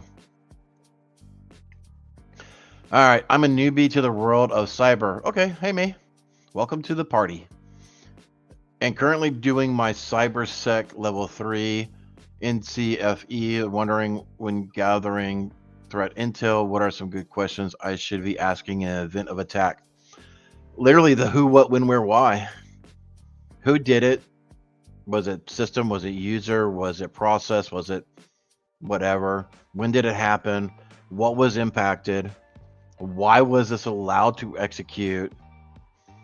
When could we put together remediation policies? When is this, an impact to the company? Things of that nature. Printing as a service? No, don't laugh. That's literally people. There are businesses that do printing as a service. You lease a printer and you pay them by the page that you print. It's stupid.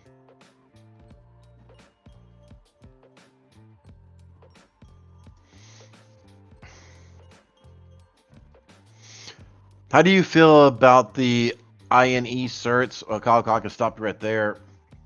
I don't know anything about the INE certs, to be honest with you, unless I know it as a different name. Let me double check.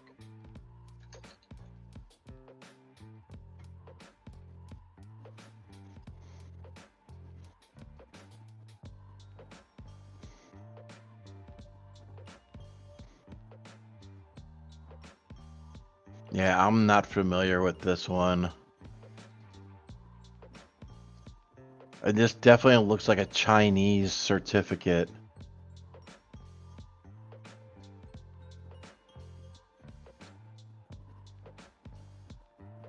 I think.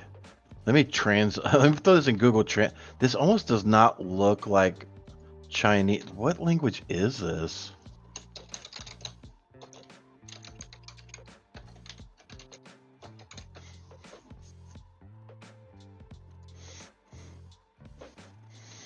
Detect language.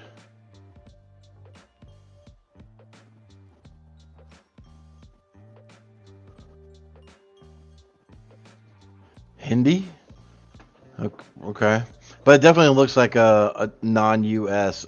Correct me if I'm wrong. Again, the certificate images I'm seeing on Google, they are not familiar to me.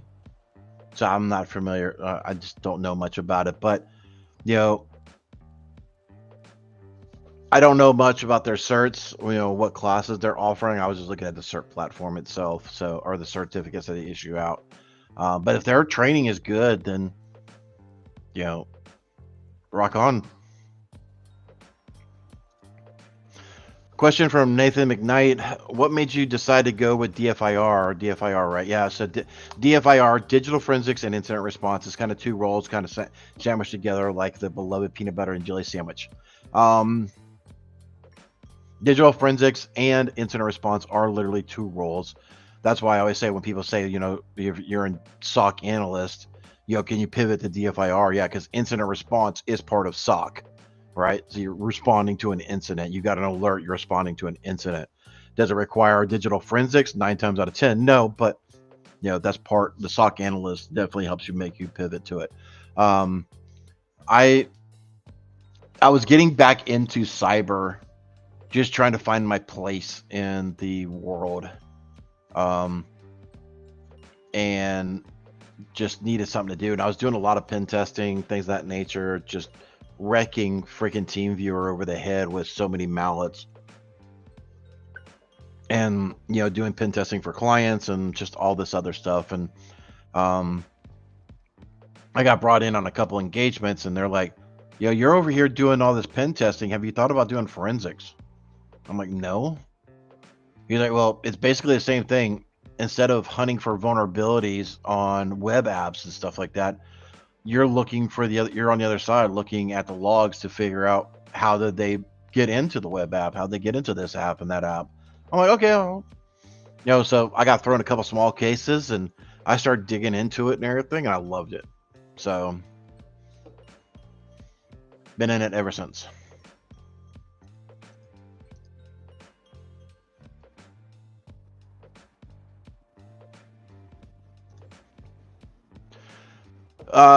Cam, got it. Sorry if I butcher your last name. And hey, if you're in here and you got a question, seriously, we got a little bit of time still. So if you have that question, you have a follow-up, whatever, then, ask your question. I'm here for a little while.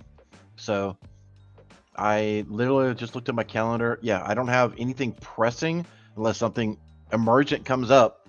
I'm working on a couple cases, but I don't have to get right to them right away. So if you have a question you want to ask, no matter how big or small, I'll do my best to answer it. So drop that Q in there. That way I literally can find it. All right, back to Cam. How do you try to determine if in an interview, if someone is teachable, having knowledge is good, but sometimes you have to untrain experience? Oh, dear God, yes.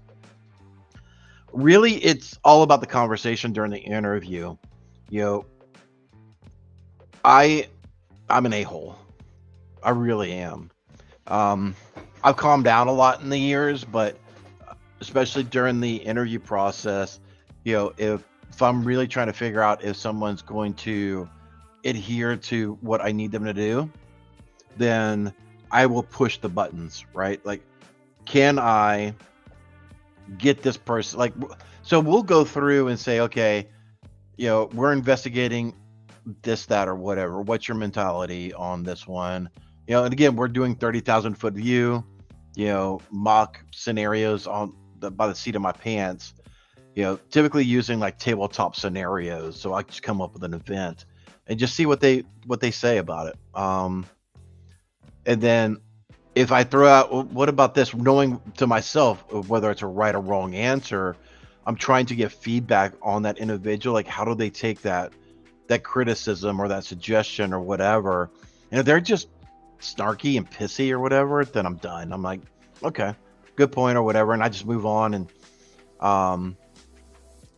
But yeah, they don't move on. I'm just done, right? So it's all about the way that they handle themselves and the way they present themselves during the conversation, and kind of go from there. Brews and hacks. I've been in cyber for roughly 3 years now, but I haven't had much experience cloud-wise. Do I really need to start with intro courses like Azure 900, or can I jump right into something at a little bit higher level? To be honest with you, you probably do need to go into the entry level. While most of it will talk down to you, unfortunately, you have to consider there's a lot of stuff that you may just never seen, never knew it was an option, knew how to navigate to that particular portal, whatever the case is. There's a lot of fundamentals that are taught, and you could pick one or two items up during those fundamental classes that could help you with your more advanced ones. Could you Google it? Yes, but take it, you might pick up some tips. I've seen on the entry level classes, the instructors like to talk a lot, and they try to be personable and things of that nature. So they do their best to give real world scenarios and things of that nature. Okay. And you pick up a lot of stuff sometimes, depending on the instructor in the class. Hopefully that helps.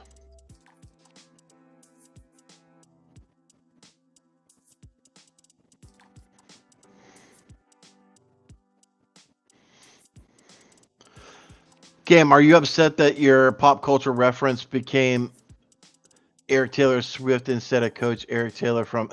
Nah, I'm not mad at all. This is a group of friends, right? I mess with Haircut Fish, like literally. He may not like that I said this, but he actually crochets, and he actually made me a one of a kind custom dumpster fire where the fire flames come out, and it sits right here on my desk. I am a massive introvert, so small talk is very problematic for me. So if you see at a commercial or see me at a booth or something like that, just know if I'm not talking, it's not because I'm being rude or something. It's just I don't know how to small talk. But no, I'm not mad at all. This is a community. You know, I pick on Jerry all the freaking time. You know, I shouldn't be expected to, or I shouldn't expect myself to pick on other people in our group and not have some people pick back at me. Right? You know, it's a circle. It's a circle, right? So no, it's cool. Everybody, it's here for a good laugh. Haircut Fish enjoys making them, and it's something to laugh at, right? I mean, there's much more things to be upset about in this world than a meme. It was kind of funny. So,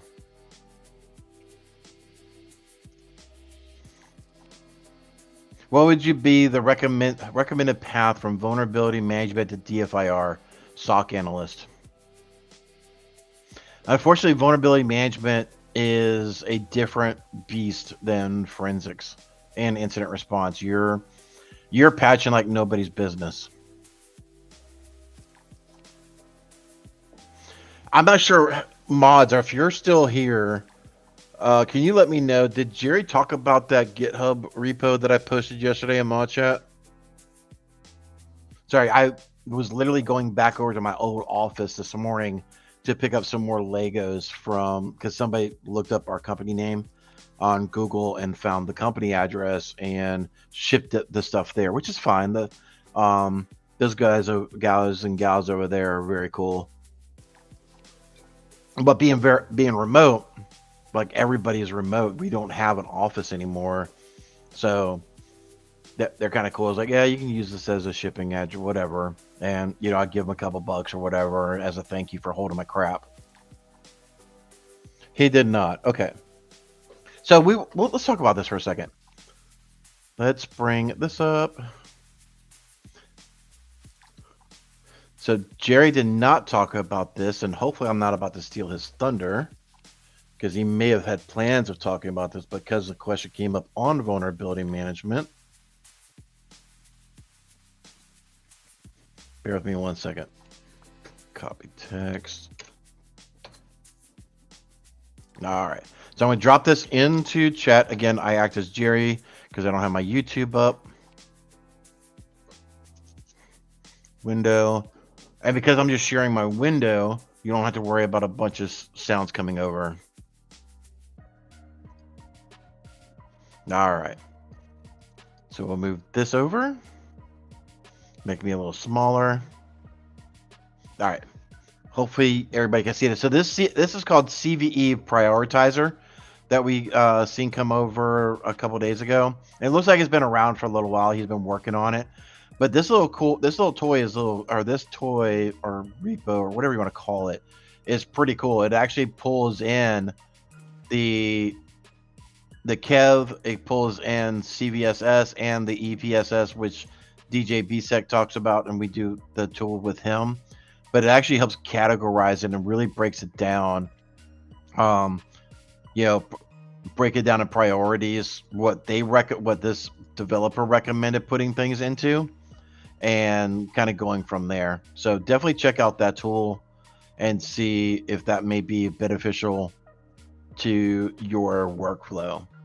So I'm sure Jerry will have. Okay. I'm sure Jerry will be talking about that tool in a little bit more detail. I'm going to be putting it up on one of my VMs just to kick the tires on it. Because it may be good to know and being able to do that research, because we have a CTI platform. So it should be good to mess around with a little bit.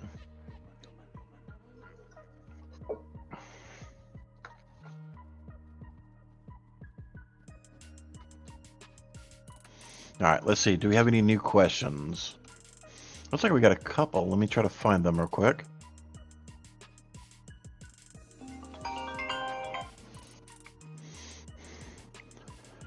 Taiwan Gang, I want to be a pen tester, but the learning curve. Yes, the learning curve is real.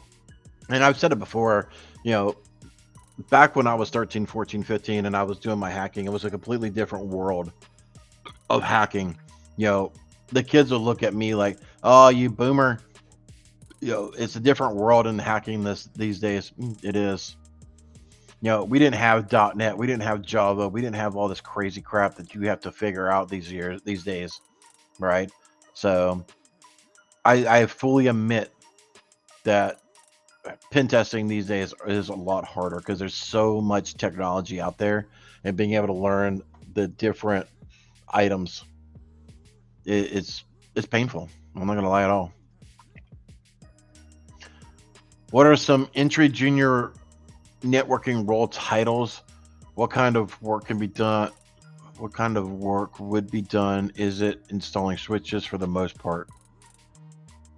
Yeah, I mean, networking is, network config. You look for maybe network engineer, I think. Yeah, that's probably a good one. I would just look on LinkedIn, honestly, for like type in network engineer for the job role and see kind of what comes up. It should be pretty close to that if that's not the verbiage that's being used these days. But yeah, it could be, you know, port configuration changes, setting up new VLANs, and that'll help you deal with firewalls and switches, things of that nature. And that's going to be a bigger organization role, right? You're not just going to be a network engineer at a 500 and less employee organization. Like, you're going to have multiple roles. Like, you're going to be a system admin, you're going to be help desk, you're going to be all kinds of stuff, right? Because it's a small business.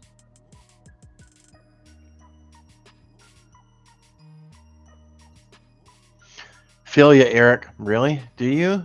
Get your hands off of me. I'm just kidding. That's one of my pet peeves. Feel ya. Oh, really? No, you don't. You're way over there. Sorry. I digress. Question from Elliot. What is the SAL1 cert by... Is the SAL1 cert by Try Hack Me worth it? Honestly, I don't know. There are other people on YouTube and in the Discord channels that are weighing in on it. I have not reviewed those. I have not reviewed those reviews of it. I've been so busy with administrative stuff lately that I am completely out of the loop on it. Give me 1 second. Yeah, okay. Thanks for the confirmation, Justin Gold. So Justin, before he came to work here, he was working when he was in college, he was using network engineer as his search term when he was trying to get his first job or his job after college. So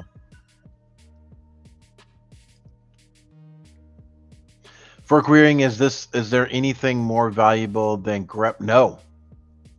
I love me some grep. Awk AWK, it's a good one for parsing as well. I'm more familiar with grepping. But those who don't know, grep is literally a way to search through a bunch of files to find key items inside of it. I use a couple other tools now that work really, really good for very large files, especially when dealing with Excel and CSV files.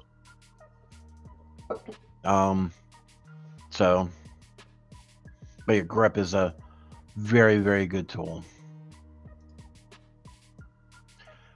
What did you learn from running an MSP? How to deal with problematic clients? You got to always remember when you're in an MSP help desk role, nobody's calling you, "Hi, how are you?" Right? They're just not they're just not happy. Right? I mean, you get a different vibe and mentality when you are in the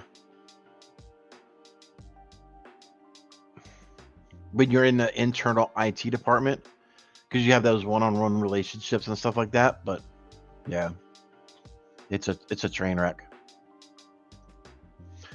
Go in there and just literally check your feelings at the door, because if you wear them on the sleeve, MSP help desk is going to chew you up and spit you out, unfortunately. Let's see.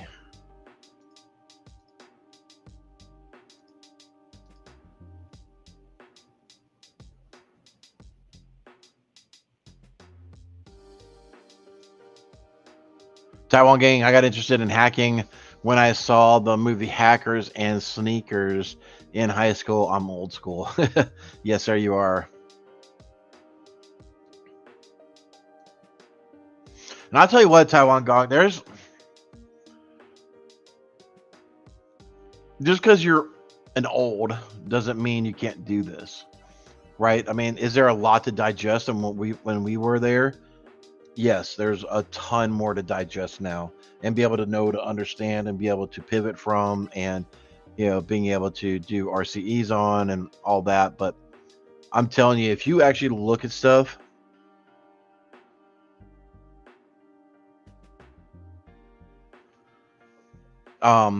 if you actually look at stuff, the vulnerabilities come back around. So while the youngs are looking at the latest and greatest type of vulnerabilities, some of that legacy stuff. Question in from Shane.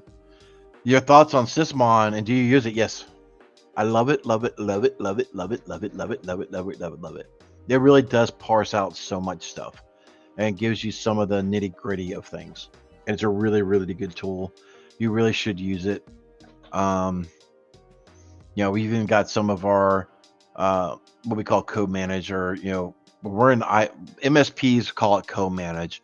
We just call it IR retainer. We're just there for an incident response, but we deal with IT departments, and we're strongly recommend, like, look, get, here's like 2 or 3 repos of configuration files for Sysmon.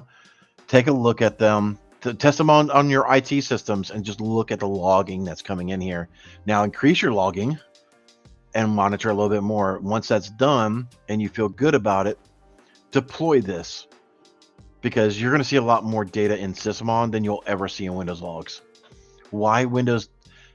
I don't understand why Microsoft, who owns systerminals that makes Sysmon, does not incorporate it automatically into the Windows operating system. I don't know.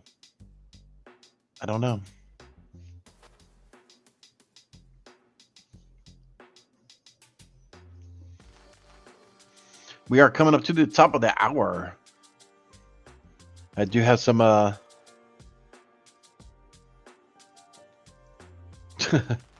sorry, just catching up on mod chat here. Let's see, is there any other new questions? I don't think so.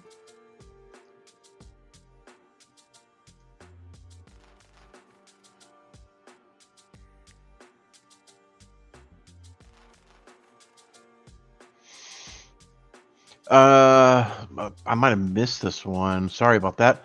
I'm just kind of going through these things. I'm currently doing the Google Cybersecurity Certificate course. Are there any advices for me to prepare myself better? I don't know the Google cert, but I would say, if there's a bunch of terms and terminology, flashcards are the way to go.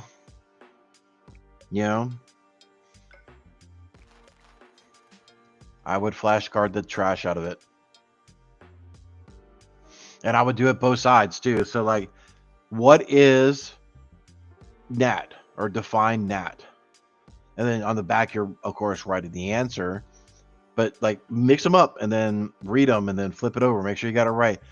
After a couple times, flip the cards over. You're reading the answer and you're now playing Jeopardy. What is a NAT rule, so to speak, right? So just make sure you got your terminology down. From my understanding, a lot of those things are terminology and understanding courses. So you get a lot of the basics. I could be wrong. A lot of these times I feel a little out of touch on some of these things.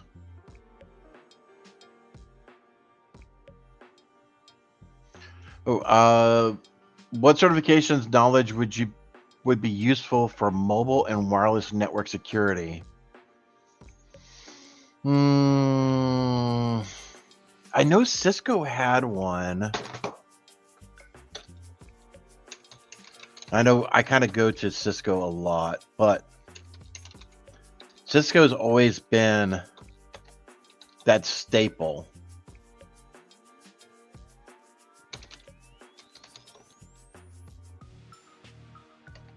Let's see.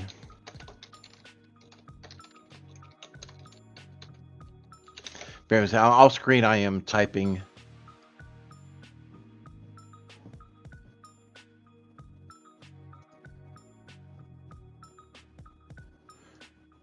Into Google. Oh yeah, I mean this, dude. This is going to give you a ton of information right here. So, kid by Ju, I think. Look for something being posted by Jerry. I'm acting as him right now, but this is a pretty good article from Cisco. I would just look at all the Cisco stuff that you can. If there's any cheap courses, definitely take a look at the MIT, some of the MIT classes, and it's going to teach you the fundamentals that's going to be transferable to Fortinet, Palo Alto, whatever the case is.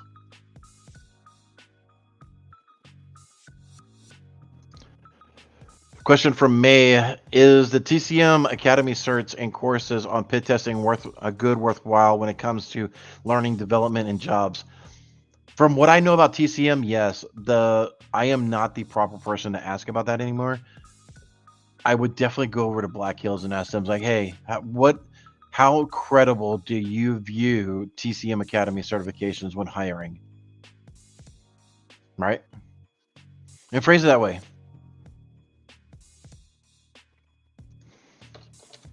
It looks like my search is not working very well.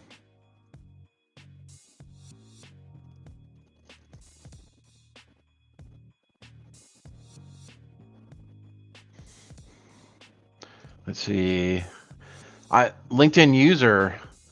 I wish it would have transferred over your name, LinkedIn user. I'm in vulnerability management and wish to up my game. Any idea on resources how to get deeper into this niche? Yeah, I just posted that GitHub repo. Definitely go check that out and look at it a little bit deeper. Being able to quickly understand how impactful CVE may be. Being that person to quickly be able to assess that vulnerability and its impact in an organization speaks volumes. So, and just one thing to always know in vulnerability management, it's not just about installing an MSI KB article. A lot of the vulnerabilities require registry edits as well, especially in the mitigations, and the patches don't pull out mitigation steps, things of that nature. So knowing all the things to properly patch a vulnerability is incredible.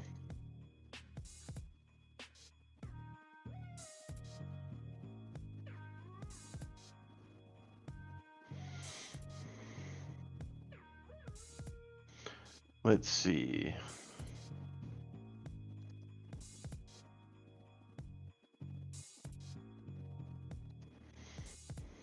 I think I've answered everything. I know we had a ton of questions. Now, we really do appreciate everybody hanging out. There's 215 of you. That is awesome. So when y'all people stick around, that lets me know that you're getting value. You're enjoying my ranting and information that I'm giving you. So I definitely do appreciate that. With that, we will kind of bow out. I'll do the sea shanty and we'll do the closeout message for Jerry. Again, thank you so much for tuning in. If you haven't, please, on the way out, smack that thumbs up button for everybody. Help people know about us and go out on LinkedIn and share. Like, hey, this goofball Eric or the goofball bald Jerry was talking about this, and this. And you can timestamp it on YouTube, right? Like, start at this video, right? And, you can be able to share that content. We just want people to know about it. I mean, I haven't talked to Jerry in a while, but I'm pretty sure, the ads and everything that potentially show up on here on the YouTube, he's not getting money for it because the laws breaks copyright every day. So, we're doing this literally for the benefit of the community. And I mean, granted, we got paid sponsorship, but still, it's for the love of the community, right? So we want to share and grow this thing. So just a favor and help us spread the word a little bit. With that, get out there, take care of yourselves, take care of one another, and we will see y'all on the next go around. I will, if I didn't answer your question, accept my apologies. I should be here on Friday's jaw jacking panel. If not, then I save your question for next Tuesday and we'll kind of go, but I'm not seeing anything in mod chat either. So we'll kind of go from there. Take care, all. There once was a kid whose passwords laid across all sites. They were the same, a criminal, then found their fame by taking that data to go. Soon may a criminal come to steal your pictures and data and run. One day when the crime is done, they'll steal your... Hey everybody, I hope you enjoyed that content. Keep the cybersecurity train going by connecting with the other Simply Cyber community resources. We have the Discord server that's lively and always keeps the conversation going. You can connect with me directly on LinkedIn. And also every single weekday morning on the Simply Cyber channel, we're doing live daily cyber threat briefings, 8 a.m. Eastern time, as well as Thursday at 4:30 p.m. We're doing live stream interviews with industry experts, and we produce videos that we push out every Wednesday morning. I'm Jerry from Simply Cyber. I hope you enjoyed the content, and we'll see you in the next one.